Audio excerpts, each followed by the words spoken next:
Welcome to Office Kool-Aid Podcast. I'm delighted today to bring you this episode with Heather Wallander. Heather Wallander is the founder of Justaproof, an application created to help victims of workplace discrimination between the period of their first discriminatory incident and when they have a strong enough case to get legal support or file with the EEOC. After facing discrimination herself, Heather realized there was virtually no support for those facing discrimination for the first time, which leads to victims unknowingly making mistakes or finding themselves without any path to accountability and justice. Justaproof looks to fill that gap and be an ally in the workplace when employees need it most. Thank you so much for joining me today, Heather. Thank you for having me on, Marianne. I'm excited to be here. Yeah, well, I uh, came across your post on LinkedIn in May, and I connected with your story because I've experienced discrimination before myself in the workplace. I identified with your passion for and the courage to speak up because we tend to be few and far between. But I do believe that we are the bold ones that create change. And as we've seen with other movements, it's the solidarity that will create change. So it doesn't happen without people such as yourself being brave enough to move forward. Well, Before we thank you. I talk, appreciate that. yeah, you're welcome. Before we get into talking about Justaproof, I just wanted to have our listeners get to know you a little bit better about like take us back to when you were in college and you were deciding on your what to study and your career path and what your hopes were. So I was a first-time college graduate from my family. So I come from, uh, a family that is, my dad has his own company. He's an electrician. So it's blue collar, but successful, very like, kind of just bootstrapped, do what you need to do, build it yourself type of thing. And so that is the background I have. But, college education, school in general, it actually wasn't a priority. In fact, I went to community college first, which I think is not something you actually often hear about. Even within the tech industry, you have a lot of people that go to elite schools, a lot of conversations around this. And I actually went to a very small community college first for 2 years, figuring it out. I did not prioritize things like taking the SATs. It just wasn't something that was really focused, even when I got great grades or when I went back to school, for example, for my master's. It's funny because my family, especially my parents, I think they look at me and they're just like, I don't know why you like this school stuff. We did not like it at all. And so I don't know. I just always took to it. I'm a lifetime learner. I'm one of those people like I'll take courses online. In fact, I just did a 1 year program at Stanford that they do a leadership program around courses, and they also have like some entrepreneurship courses and whatnot. I just like the opportunity to learn new things. And so in terms of my goals, it did flip-flop a bit. I worked full-time and went to school full-time throughout it. And I was actually in outside sales when I went to my bachelor's. So I did marketing thinking it was a natural fit.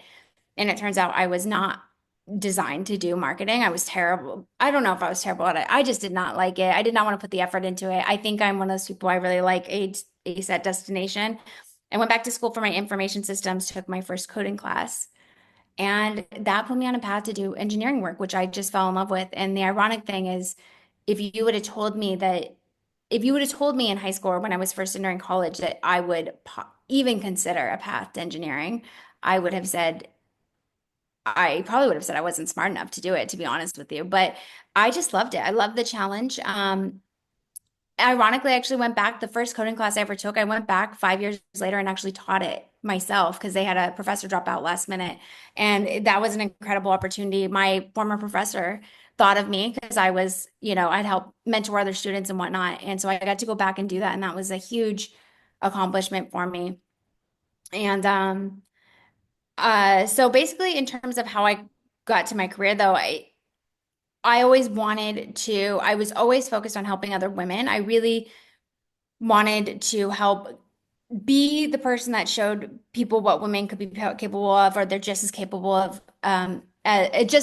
doing a great job as men are. And then I also wanted to help encourage other women to speak up. I was one of those people, even in my employment, trying to give other women opportunities, not just in terms of promotions, but also just opportunities to present, encouraging them that you do have something valuable to say.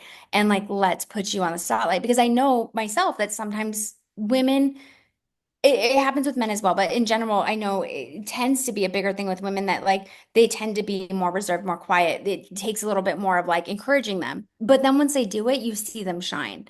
And that was the dream. And I don't even know if I would have articulated it that way.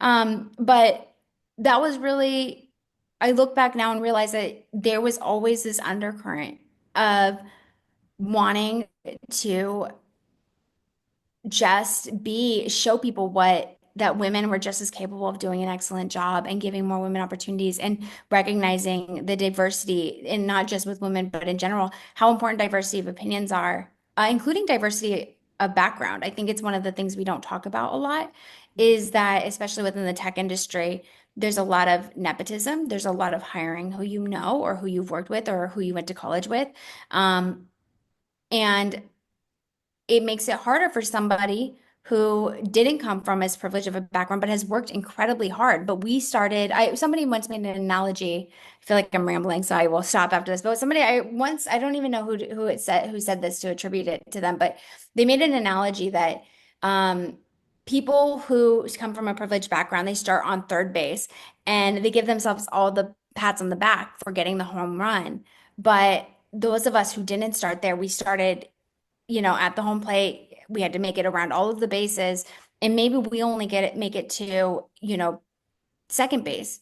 But that's actually twice as far as the person who was on third base. But we just, as a society, don't recognize that, and we don't seem to value the different perspectives, whether it is diversity driven or background driven or whatnot. And I actually think I think it's costing us, to be honest with you. I think our companies would be more successful. I think um, the amount we could do if we were just willing to open up to new different opinions, different perspectives, um, could be incredible. But so there was always this kind of underlying passion around these things that you can kind of hear come out, but it's ironic that I didn't really recognize it or embrace it or have a name for it or have a way to describe it until very recently.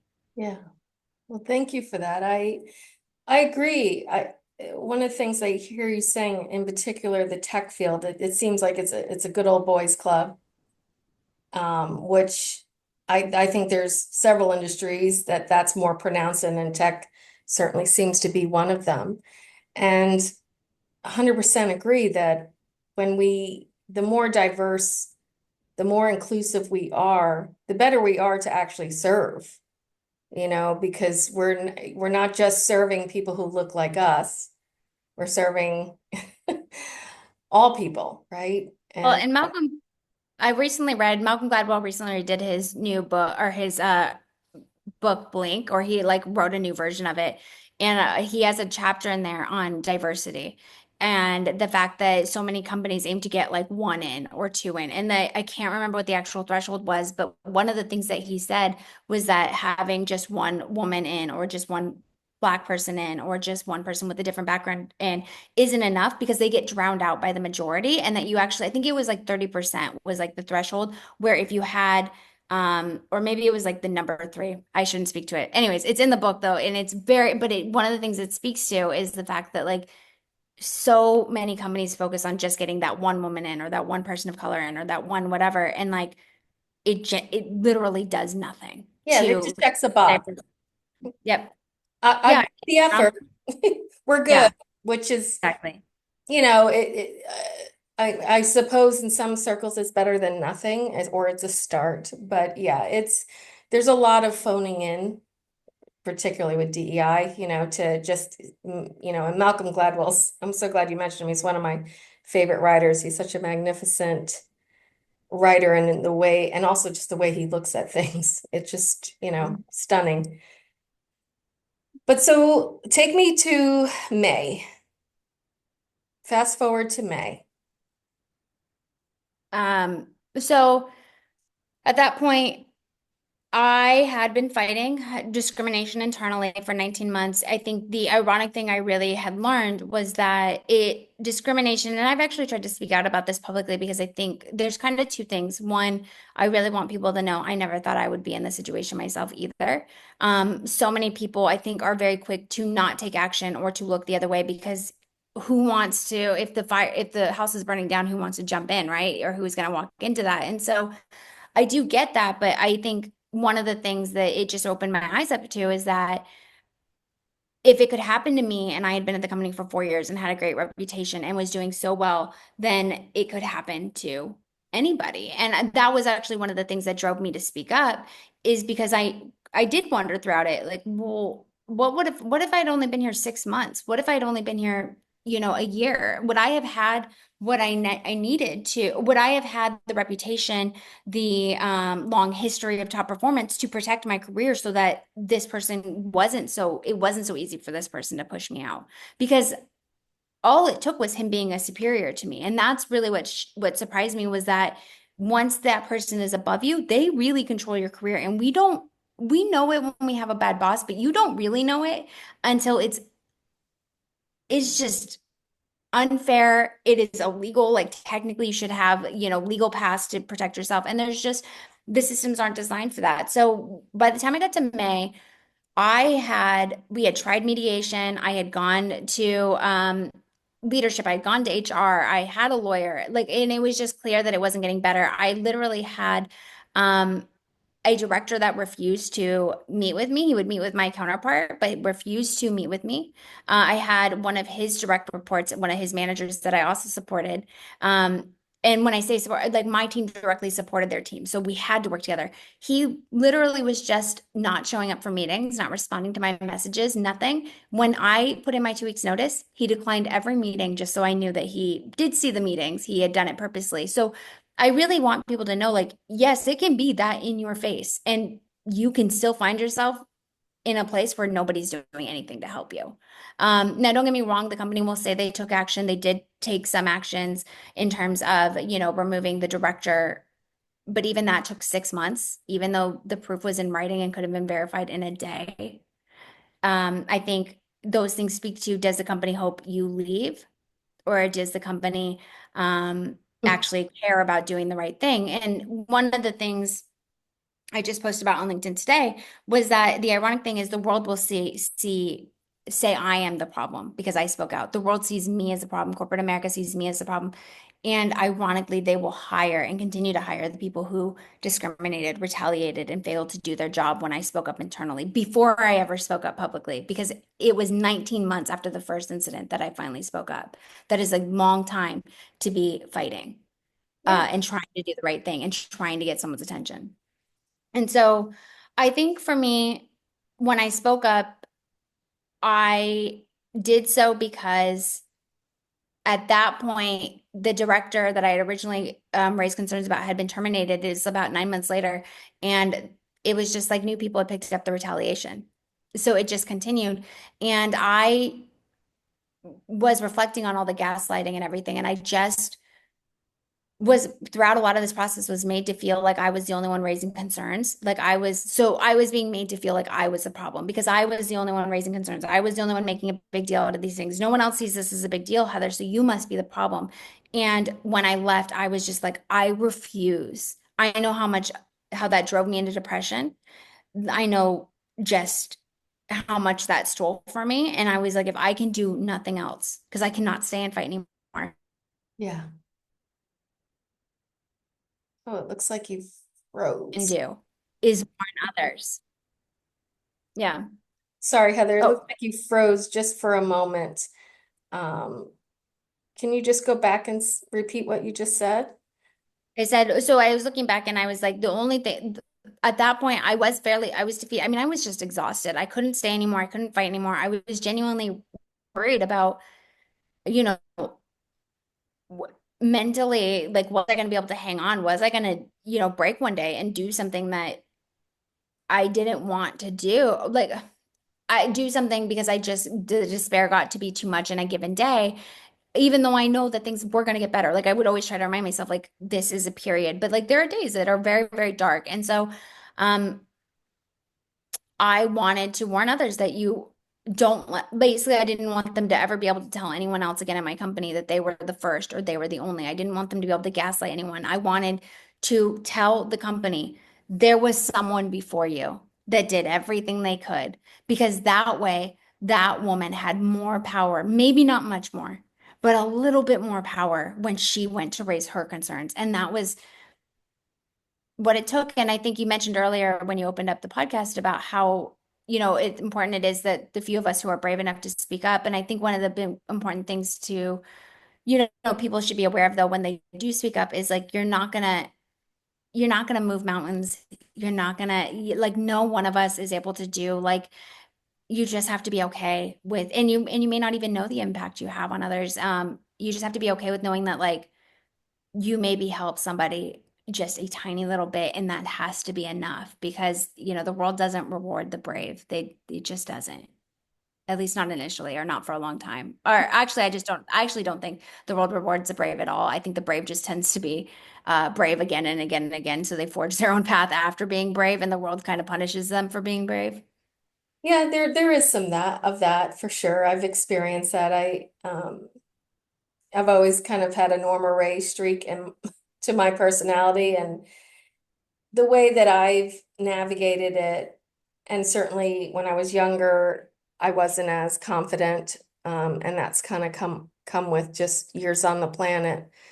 But I do believe that as I moved through that, and it was like, okay, I'm at this crossroad again where I'm gonna speak up. I know I need to speak up. I know that for me and my own peace of mind, integrity, I have to speak up. But as I've been through this journey, it's like, okay, these are the possible consequences, one of which may be losing your job. And can I live with that? Can I live with Mhm. that consequence before I fire off this email or speak up at this next meeting? I'd gotten to that point where I would have that conversation with myself, and am I prepared, financially? And that was one of the things I can remember when I was in my 30s and I worked for a company where there was someone in charge who was pretty egregious in his behavior. And in the small groupings of us, they would be like, oh yeah, this is so unfair. There was an agreement, but when it came the opportunity to speak up, I was that lone voice. And it is upsetting. But I remember a doctor of mine said to me, Marianne, not everyone has your position. At the time, I had a partner. Um, so I wasn't the sole breadwinner of my home. I don't have children. I don't, so you start to think, okay, not everyone is in the same position to speak up. And I had to make peace with that because otherwise you're angry at the wrong people anyway. They're not the people who deserve your anger. But yeah, for me, I've had to reframe that bravery or that willingness to be the town crier on my own, on how it works for me. Can I look myself in the mirror? And that's always how I measure it. And what is it costing me?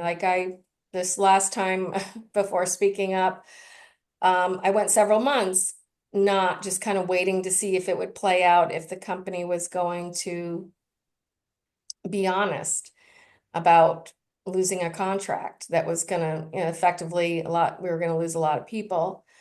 We'd already been through a couple rounds of layoffs. Um, and what was happening to me physically and mentally from just seeing them lie to us. It was just, I was like, I can't take it anymore. And, so it is a balance of those things. And I try to remind myself, okay, not everyone's in that same position as you, but at the end of the day, you know, I do these things for myself and the hope that, yes, we can have some positive impact. But if you're not, someone once said, don't mistake Mother Teresa is doing what she does for herself first, even though Mhm. she is someone who we see her as someone who lives her life in poverty to help those in poverty. She, Mother Teresa is still taking care of Mother Teresa in those choices that she makes. So when we make the choice to be a whistleblower or to speak out, we have to make sure that we are taking care of ourselves in that decision, you know? Yeah. Well, and I think it's part of it, and I know you and I spoke about this previously, which is that for me, it was taking, not speaking up. There was a period where I had given up, and I was like, no one's going to do anything. So it doesn't matter, that there is evidence of the discrimination and the physical toll it started taking on me, especially when other women were impacted. And so to your point, there is something to be said about some of us are just more inclined to do the right thing. Like we are just not the people. And, my husband said to me the other day, because I have low days, not every day is celebrate the decisions I've made day. Some days are just, I'm harder on myself, or I'm crueler to myself, or I question myself or whatnot. And, my husband in that moment said, Heather, not you were never going to be the person who just sat by and said nothing. And he's right, because like it was just not who I was. When I tried to do that, it was no matter any toll that this has had on me in terms of, worried about the future, worried about, how am I going to make this work, or what are my plans, what are my next steps, those things.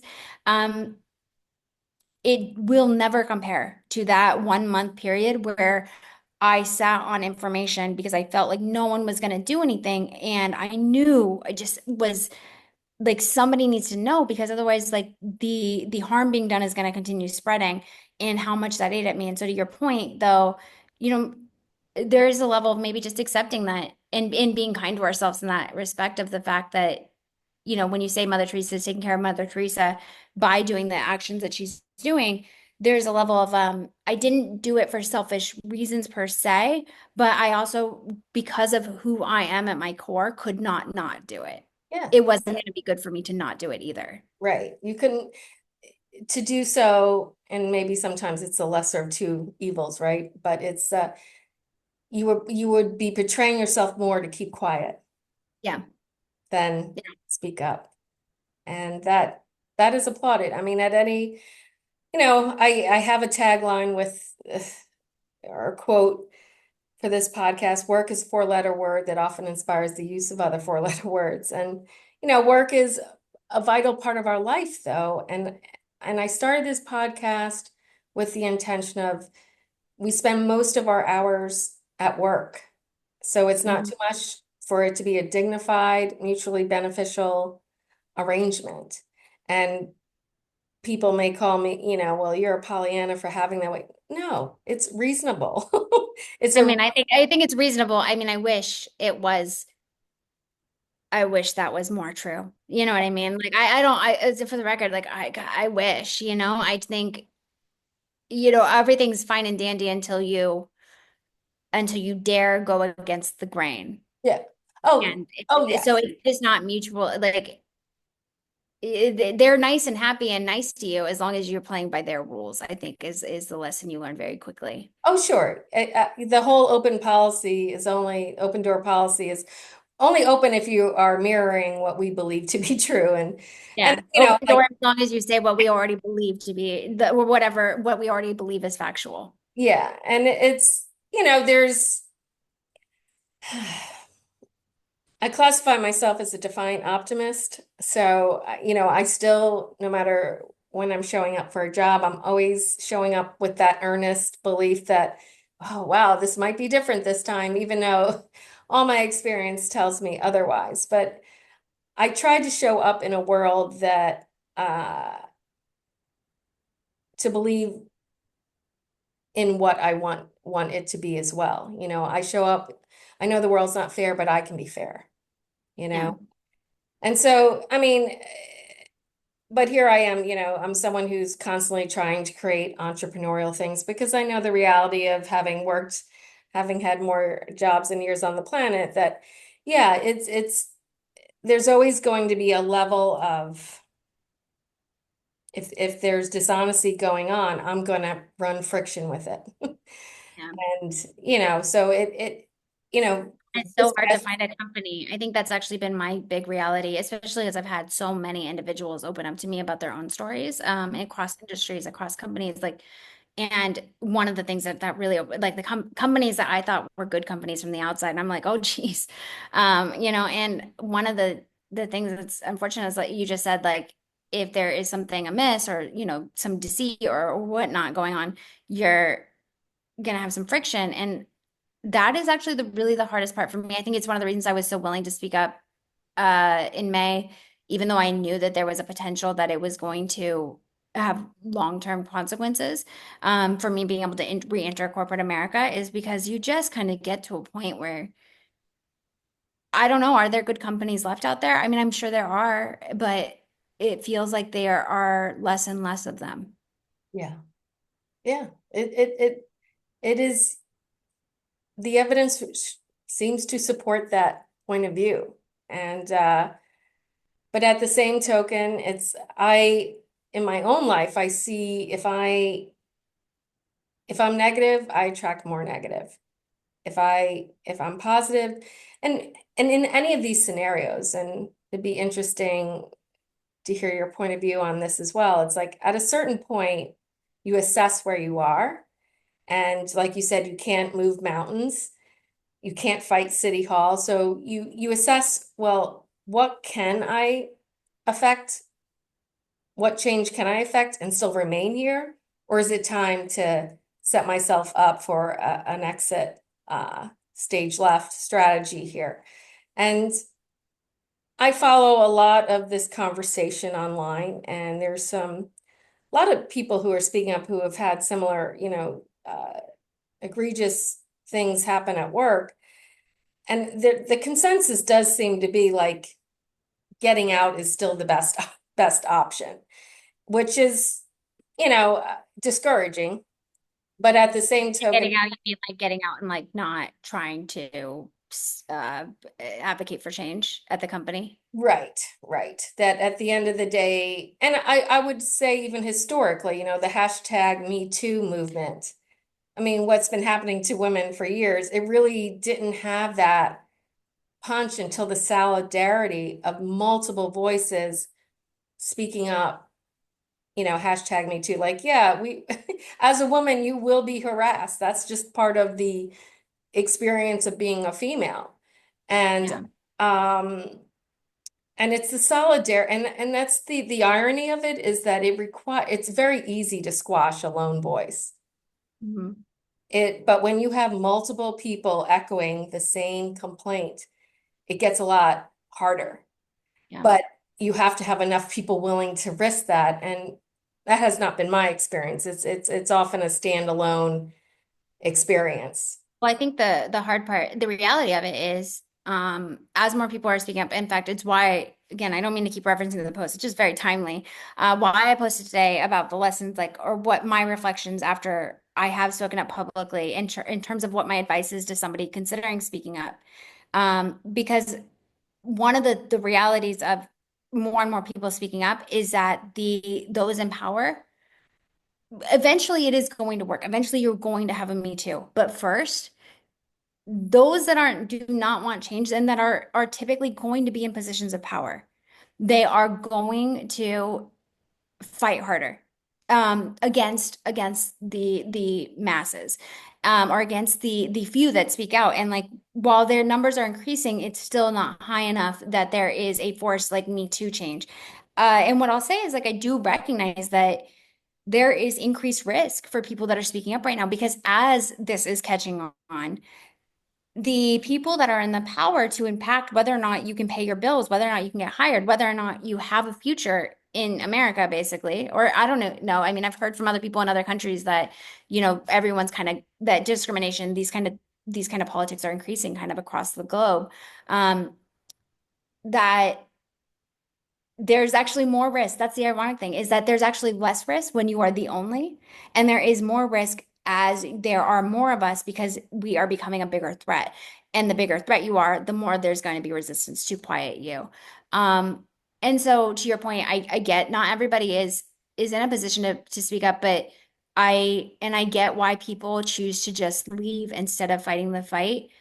but I also, I have my days that I'm frustrated. Because we know the power, like we have seen the power of the collective public, and not just in recent history with Me Too, but just throughout history with, the civil rights movement, when with um, the rights to vote, all of those things came. But what I'll say is, I think there is a simmering right now below the surface. You can feel it, you can hear it, you can see it. It's not just about discrimination. It is about the difference, the gap. It's, just with the shooting in Manhattan, it's with the healthcare. There is this simmering tension between the people who are really just genuinely trying to do their best and get by, and are willing to work, are willing to do what's necessary, but like they're being pushed down Yeah. by the people in power. And as that continues to happen, as that gap grows wider, as you see the rich of the world get richer, as they have been, as the majority of the public is struggling and getting laid off and getting all of this stuff. So I do think the ironic thing is that the more those people resist and try to diminish the voices that do speak up and try to diminish the public or try to quiet the public, the more that grows. I don't know what is going to be the catalyst. I don't know what the Me Too movement is going to be. I do in my heart believe that it is a matter of when, not if, this is going to explode, because we are just due for a reset. You can't look at the just the fact that the middle class is almost depleted in America without realizing like a reset has to happen, because otherwise we are going to have poverty and rich 10 people or 10 rich people, right? Like, you know what I mean? Eventually there has to be a reset. And I think even probably the wealthy and the powerful probably know this to some extent.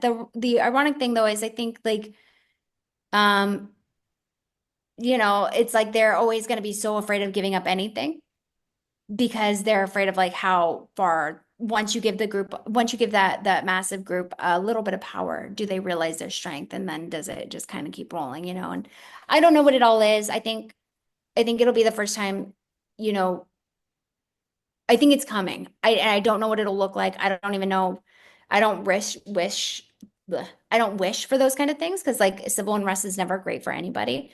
I just don't know how we turn back from here. I don't think it matters who's president. I don't think it matters. I just think right now we are in such a bad spot that like it's gonna take the public and the masses to force something to change. And I don't know what it's gonna look like. I don't know what's gonna be the catalyst. I don't know any of that. I just know it's going to happen. It's Yeah. just a matter of what pushes everyone over the edge. Edge. I agree.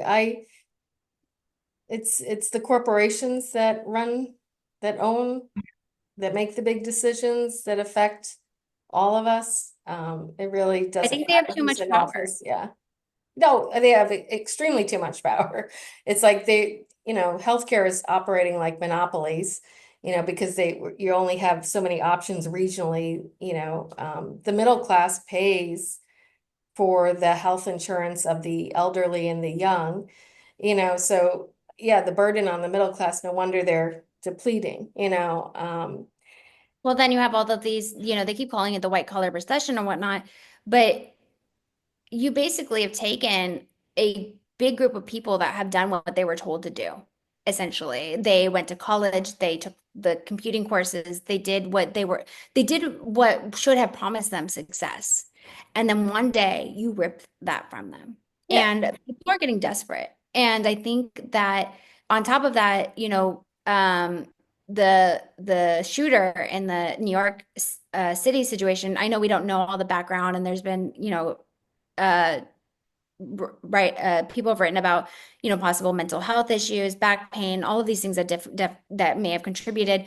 But regardless, I think one of the interesting things is he came from a wealthy family, and that's been obviously a focal point. And I think that one of the things I think is so interesting is people are so shocked by that. And I don't know why, because, for example, I was in a privileged position when I chose to jump on the grenade. Sometimes that happens. And sometimes some of us who are in a position to do that, like you said, you had a partner, you were able to speak up, whatever. I did it because I had peers that said that they couldn't speak up because they were on visas, they were single moms, they were just financially restricted to be able to do that. And what I realized was like, if I am in a privileged position to speak up or do something and I do not, then who will? Because they can't. So somebody has to. And I think that maybe I feel like I've talked to friends and stuff, and people are very shocked that somebody from a privileged background. I don't know. I shouldn't be making assumptions. Time will tell what was really going on behind the scenes with his reasoning, and nor am I saying like, yes, let's go murder people. Like, I don't necessarily think that that's the answer, but I will say that I also have read the pieces on, people are like, oh, well, murder's not the answer, but the problem was there would be no account. There's no path to accountability for No. these. And essentially, by denying services, they are responsible for deaths. There are consequences for turning down services, that impact people's health. There are consequences for making insulin so cost prohibitive, the greed of that, where insulin is not optional if you need it, so yes, you have effectively killed people by those financial decisions. Well, and So I think that that's one of the things with the tech, and we haven't quite seen it bleed into this in the layoffs, is there's maybe data out there, but there's not, I don't know that I've seen a lot of connections, but let's, to be clear, like the layoffs and stuff that are happening, those are definitely linked to everything from suicides to people dying because of lack of health care to just various different like increases when you have this like the increase of stress in terms of what that happens with domestic disputes, all of those things. There is absolutely consequences stemming not just from the healthcare greed, but from the greed of anyone who is in a privileged position and is choosing to benefit shareholders. Like I have stocks in companies and I still have it, and I don't have like a ton. It's not like I'm getting rich off of my dividends, but I'll be honest with you, I got paid out a dividend. I'm not gonna, there's enough companies doing it that it doesn't really matter who it was. But I got paid out dividends on a company that had just done layoffs. And I was like, what on earth is this? Like, I don't need this money. Luckily, again, I wouldn't have made the choice I did if I was desperate for money, like from that kind of payout. But like the thing that was crazy to me that breaks my heart is like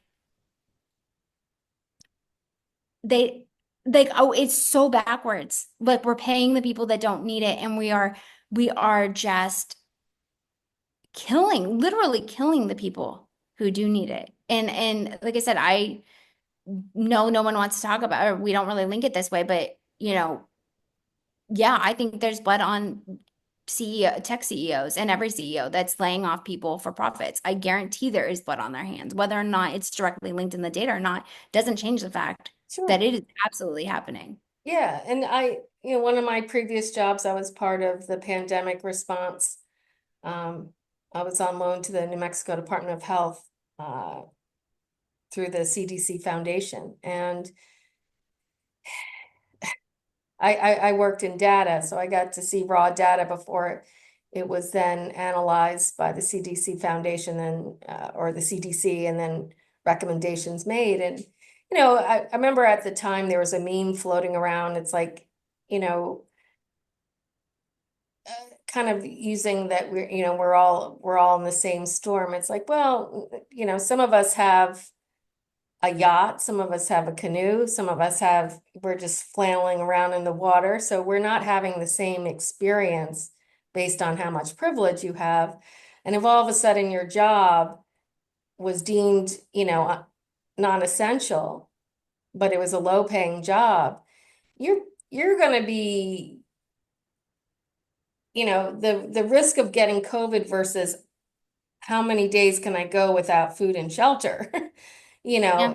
So it definitely, and anytime there's a natural disaster, I live in Florida, so I'm very experienced hurricane survivor. It levels the playing field of how privileged we are, and where, there's countries that deal with, they don't have running water. That's their norm. They don't have electricity. That's their norm. So it kind of, for me, whenever I go through those experiences, it levels the playing field of realizing how fortunate you are, no matter where you are on that spectrum. But I wanted to, when we talked back in May, you went through different ideas to get to Just Approve. And I was wondering if you'd like to share um, how you went through that, because I think what is so great about this is that here you found yourself completely victimized, not really having a path, a clear path to accountability, but you didn't rest on your laurels. And you went and you've created a few different ideas, but now we're at Just Approve, but to help others hopefully not make the mistakes that are preventing you from having the legal success. So tell me about that journey. So, all of them actually have a similar theme in the sense that they were all designed to help minimize the amount of discrimination that is prevalent in just America. And like, I'm tired of hearing that we can't solve it. So, the first company I had is called Brio Edge, and I still have the code base, and I still think about pursuing it someday. But it's a B2B company, and that was focused on basically having accountability and oversight on reviews. Because one of the things I realized when going through my experience was how much control my director had over how everyone else saw me in terms of performance reviews. And nobody's really paying attention if you had five, star performance reviews forever and suddenly drop to three or two. Nobody is asking any questions because everyone is either too busy or oversight or whatever. But there's just no accountability catching like when there's this massive discrepancy between what the individual is saying that their performance is and what the leader is saying. And so that company was designed to basically it utilized AI to also to identify when subjective evaluations were being given when you were using subjective language and helping to guide that person towards being more fact-based. But on top of that, there would be an alert system where if the individual's performance review and their peer performance review was significantly off from the manager's performance review, it would get flagged for their leader to look at it. And then it would escalate up and escalate up. And if it kept happening every performance cycle, so every 6 months, let's say, you would have a chance to catch it. And what it was create a visibility tool. Now, one of the things I heard a lot was that, well, companies, one of the issues with it is that companies don't really want to know that information, right? Like, and so my point with this was like, I still think that for the record, I still believe in Brio Edge. I am okay. The reason why I share it so publicly, what I was doing and why I believe in it is because like I'm okay with it not being me who builds it. I just really hope somebody builds it because we do need more oversight. We do need a system. And I know that it's not that hard to build because I did it. And so the reason why I ended up backing off of that one though, ironically, is I got to this place where I was super proud of what I had built. Like I thought the app was amazing and I was like, this is really just something that could make a huge difference. And then I realized that I have to start contacting businesses and selling to them. And that part of that is going to be trying to convince them that they have a problem that I already know they have, even if they don't know they have it, because I know that this problem is pretty much pervasive. Like, even in companies that really try to do their best, like, if you don't have the right level of oversight, you have no idea if you have a really, really bad manager, whether it's just a toxic leader or somebody who's discriminating. And so I could not stomach the idea of having those conversations. I was not mentally or emotionally ready. It was going to be way too triggering for me. And so ironically, I get to this point where I'm ready and Yeah. I can't bring myself to do it. And so I actually was going around that time. I also started Arbitration Revolt, which is not currently up. The Brio Edge website is still up, but the Arbitration Revolt ended up taking down. And that was like going to go the path of nonprofit, raising awareness of arbitration, because I do think this is very, very um, impactful to why discrimination cases on the rise, because more and more companies are implementing them, which means less and less employees have paths to fight back, and they don't even know it until it's too late. But the problem with arbitration is it's not like an NDA. Like, even with the Me Too movement, a lot of people remember the NDA. They don't realize that the other big change was the fact that people can now go to court for it. And that's really what is the impactful change. But you have to explain what arbitration is. Then you have to explain to them why they should care. Then you have to, and I mentioned earlier, I don't like marketing. And so that is incredibly difficult if you are not great at wordsmithing around it. And so I struggled to get that messaging out. I stuck with it for a little bit. I still think it's incredibly important. I didn't know if I was the right person for that either. So we were in Hawaii. And I was telling my husband, I just don't know what to do. I genuinely want to help people. At this point, I had had hundreds of conversations with other people that had been discriminated against. And I was like, but I just don't know how to help them. Not at scale. Like I can talk to everyone, but I don't feel comfortable charging for my time directly or just being like, yeah, just pay me. I'm not a therapist. I'm not a lawyer. I can help you. Certainly, I can help you. I can give you advice, but like I'm you know, I see people online charging like $700 an hour for their time and stuff, and I don't know, I just couldn't bring myself to do that. So he came up with the idea because he had seen how much time I put into my timeline, perfecting it, making it clean, making it organized, making it so you can see in a second, like what are my claims, what is the evidence I have, who is impacted, why is this concrete? Like you have to build that pattern, and that's how Just Proof was born. So everything kind of like built towards it. And Just Proof was the first idea. We still struggle with like, we know the problem exists. And the way I describe the problem is like there's a massive gap between the first time you are discriminated against or the first incident and when your case is strong enough to either go to the EEOC and have them investigate, truly investigate and actually take it seriously, or get a lawyer. And the gap between that period is when most employees make the mistakes that prevent them from seeing any accountability, seeing any justice. And nothing's gonna change the fact that they can't get a lawyer before they have a strong case. But there's no guidance for how do you get a strong case? Should you be collecting evidence? Should you be documenting incidents? How do you document incidents? What information needs to be included? Things like that. And then even then, how do you relay that information? You'd be surprised how bad we are at not just, and I don't mean others, me too. I was really also really bad at it. We tend to want to tell everyone all of the details about why we're being discriminated against. We want to list all of the everything that's happened to us in chronological order, like in a timeline. And by the time you get to the discrimination, when you're actually telling somebody why you know it's discrimination or what kind of discrimination it is, you've already lost them. They stopped listening to you like 10 minutes ago. But people don't realize that. And again, no one is helping people make those connections. And because I've gone through this, because I have spent so much time fighting, because I have gone through working with a lawyer, going through mediation, going through the state of California, and like just seeing how broken the system is all the ways, I also, got a crash course because I refused to give up. Like I basically kept at it until I figured out how do I relay this information. Like the last lawyer I talked to before the lawyer that that ended up representing me, the large firm, they told me to contact them when I got fired.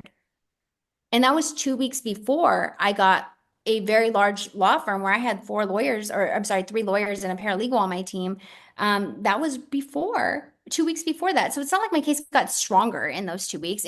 I wasn't relaying what was happening well enough for the intake person that you talk to, because you don't get to talk to a lawyer right away, well enough to understand what was happening Yeah.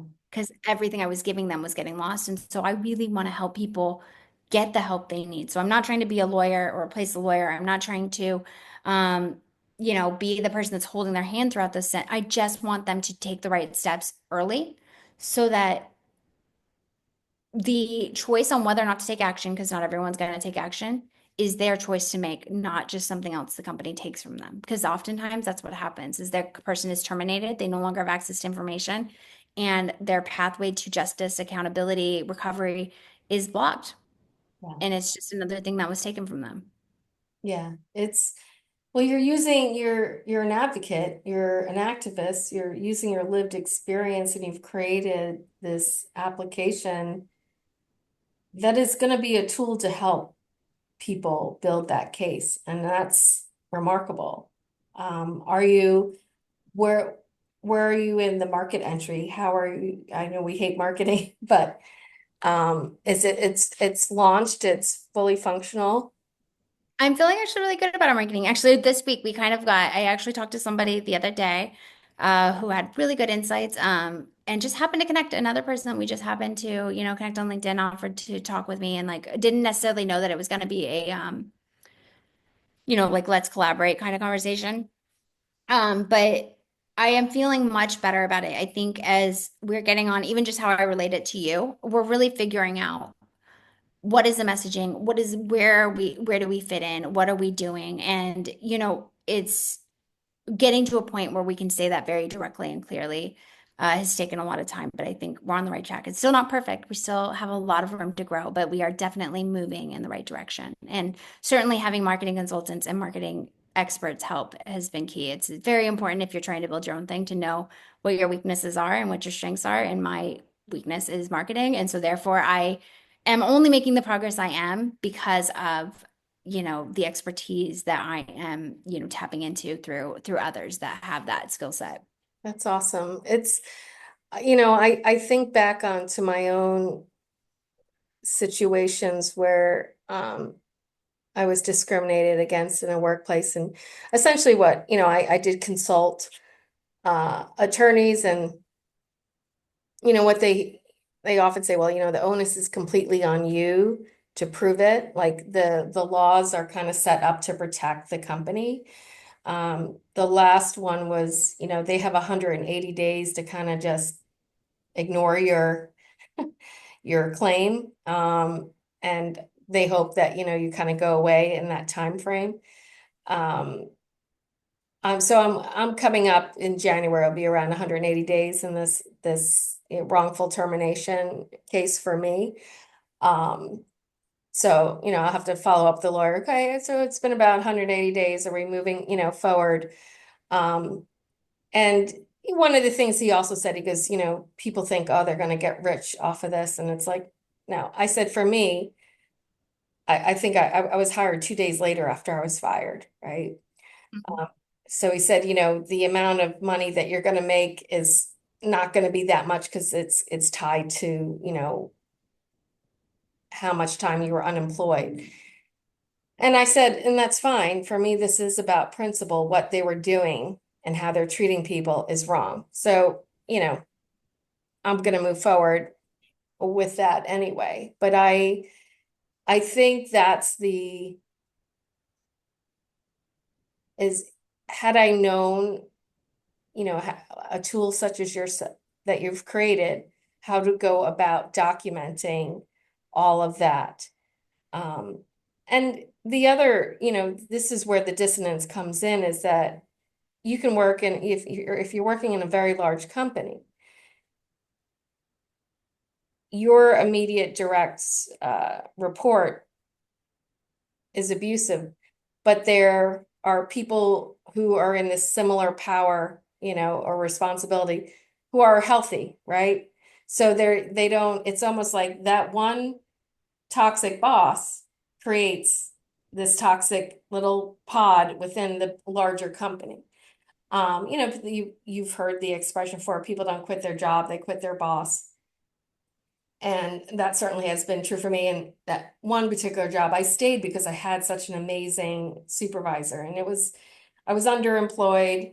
It was, definitely not a job that I saw myself long term in. It was kind of an in-between thing, but life got in the way with my own health problems and caregiving, that you're like, okay, I just, knowing that I have a good boss, that I don't have a stressor there, I'm going to stay here. And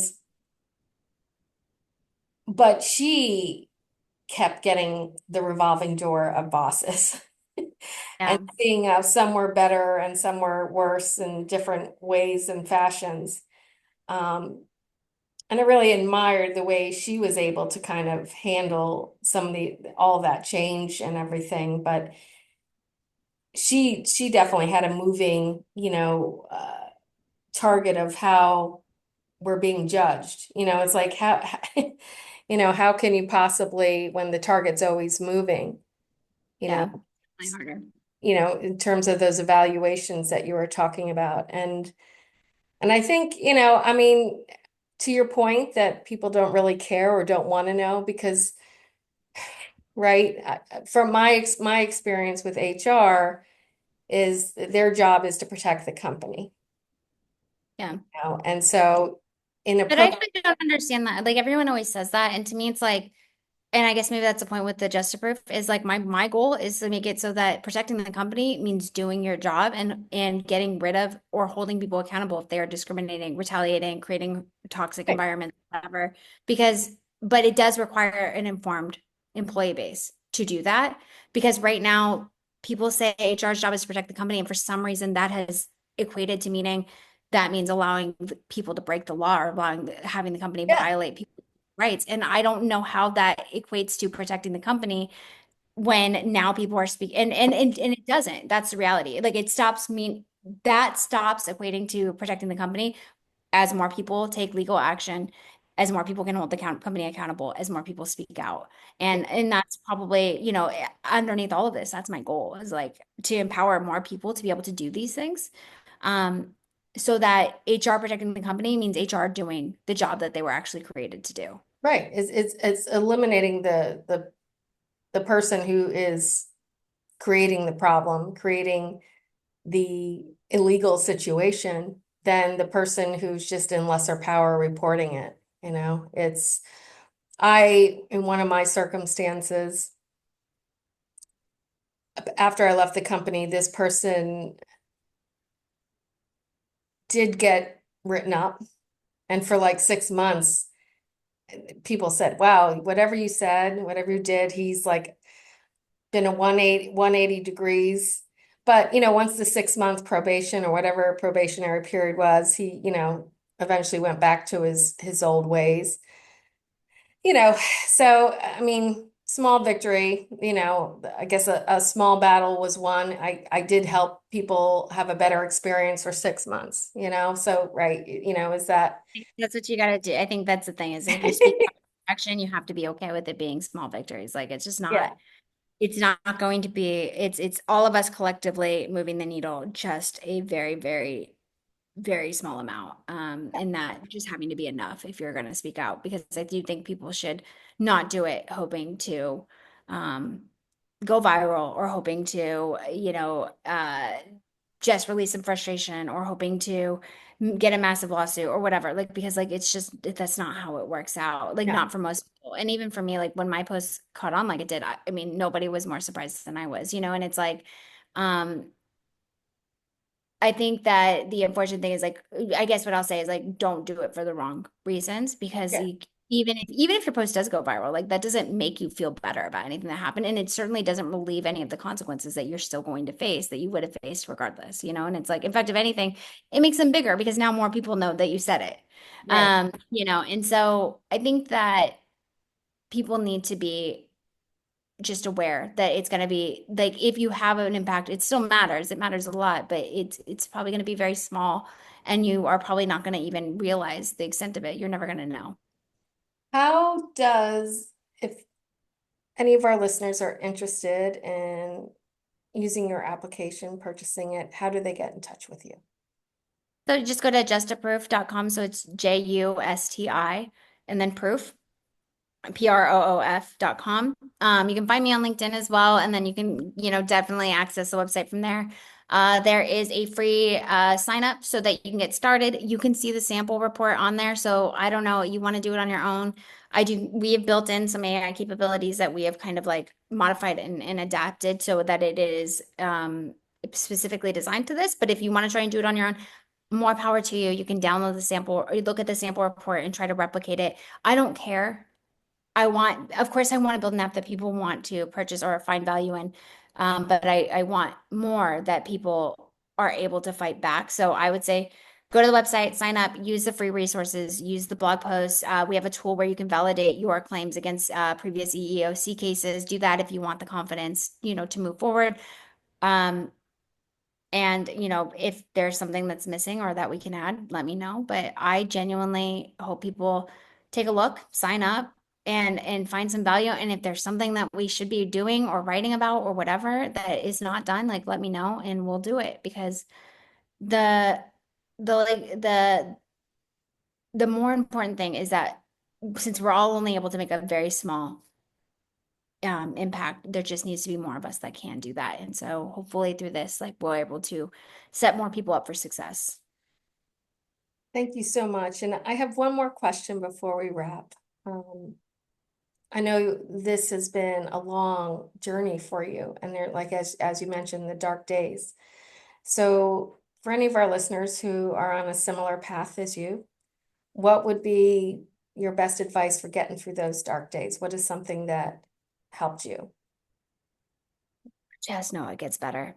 I mean, that's really all I can say is that I think that you have the worst thing that you can do is, and on those dark days, you're gonna believe there's going to be a very loud voice in your head telling you that it's not going to get better, that you've already messed everything up, that it's whatever it is just how it is, and this is the world that you're in. And I think the most important thing you can do on those days is just trust that it will get better, because that is the only way that you have any the willpower to keep going and taking that next step, or getting through that day. And like um I just want people to remember that, because I don't want people to give anything more than they've already, been forced to give to uh these fights. It's just not worth it. Like, I don't want them to have anything else from anyone else. So just hang in there. It gets better. Whatever path you choose, however you choose to handle it, whether you leave, whether you fight, whether you don't fight, whether you speak up, I don't, whatever it is, it will get better. Heather, thank you so much for your courage, for your passion, for creating a tool that's going to help others. I really appreciate this conversation today. Thank you for having me on. I really enjoyed the conversation as well. Thanks, Marianne. My pleasure. Bye.